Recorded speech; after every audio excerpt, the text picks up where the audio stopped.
पोपटलाल पूरे दिल्ली शहर में बड़ी बड़ी डींगे मारने के लिए प्रसिद्ध था। साथ ही वो अव्वल दर्जे का पेटू भी था। उसकी इस आदत के चलते कोई भी आदमी उसे अपने घर भोज पर नहीं बुलाता था। फिर एक दिन पोपटलाल अपनी बहन के घर जाता है, जो दूसरे शहर में रहती थी। अरे पोपटलाल, बड़े दिनों के बाद तुझे मेरी याद आई।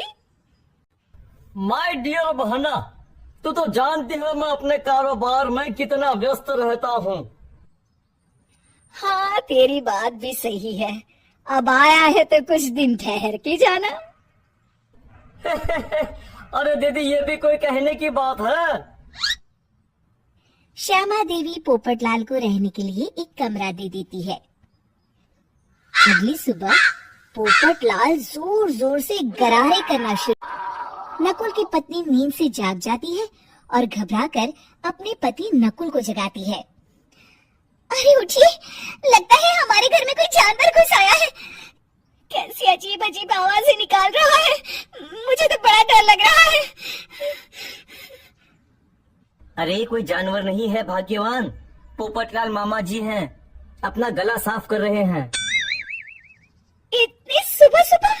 अभी तो सिर्फ 4 बजे हैं। मामा जी इसी तरह से जल्दी उठ जाते हैं। अच्छा, ठीक है। नकुल की पत्नी जैसे ही सोने लगती है और जल्दी नाश्ता भी करते हैं। क्या मतलब? मुझे अभी उठ के उनके लिए चाय नाश्ता बनाना पड़ेगा? हाँ। अरे मर गई रे, अब मेरा क्या होगा? फिर थोड़ी देर के बाद नकुल की पत्नी मामा जी के लिए चाय नाश्ता बनाने में जुट जाती है। अरे भाई वाह, बड़ी अच्छी खुशबू आ रही है। बहू, जो भी बना रही हो फटाफट ले आओ, जोरों की भूख लगी है। हाँ मामा जी, अभी लाती हूँ। देखते ही देखते पोपटलाल सारा नाश्ता चट कर जाता है। बहू, कल से पराठे में देसी घी ज्यादा डालना, आज कुछ मजा नहीं आया। हे भगवान, इसका नाम तो पेटू लाल होना चाहिए था। पूरे 10 लोगों का नाश्ता अकेले हजम करने के बाद भी इन्हें मजा नहीं आया। इस तरह रोज पोपटलाल सुबह सुबह घर के सभी लोगों को नींद से बेवक्त जगा देता था और हमेशा खाने की उल्टी सीधी फरमाइश करते रहता था। देखते ही देखते गुप्ता परिवार की दिनचर्या अस्त व्यस्त हो जाती है। अरे भाई, खाने का असली मजा तो इस घर में है। अरे माँ, ये पोपटलाल मामा यहाँ और कितने दिन रुकेंगे? ये अकेले इतना खाना खा जाते हैं कि आज राशन वाला मुझसे पूछ रहा था कि अरे भाई, क्या आप लोगों ने घर में हाथी पाल लिया है? अरे बेटा, अब घर के मेहमान को कोई सीधे मुंह कैसे निकाल सकता है? माँ जी, अब बर्दाश्त की इंतहा हो गई है। मैं अकेले इतना काम नहीं कर सकती। आखिर मैं भी इंसान हूँ। मैं कल ही अपने मायके चली जाऊंगी। अरे भाग्यवान, हम सबको मुसीबत में अकेला छोड़कर तुम कहाँ जा रही हो? जरा सब्र करो, मैं कुछ सोचता हूँ। अगले दिन एक डॉक्टर साहब उस घर में आते हैं। अरे नकुल बेटा, ये डॉक्टर यहाँ क्यों आया है? अरे मामा जी, माँ की तबीयत बहुत खराब है। तबीयत तो खराब होगी ही, तुम लोग उल्टा सीधा खाना जो खाते रहते हो।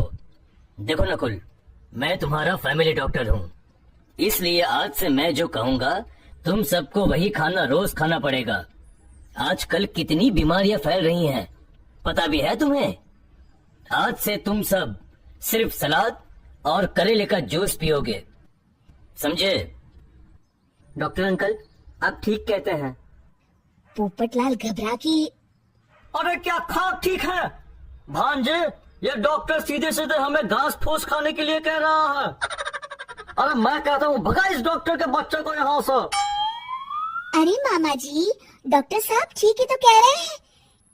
इसी बहाने आपका इतना बड़ा पेट जो बाहर निकला हुआ है वो अंदर हो जाएगा।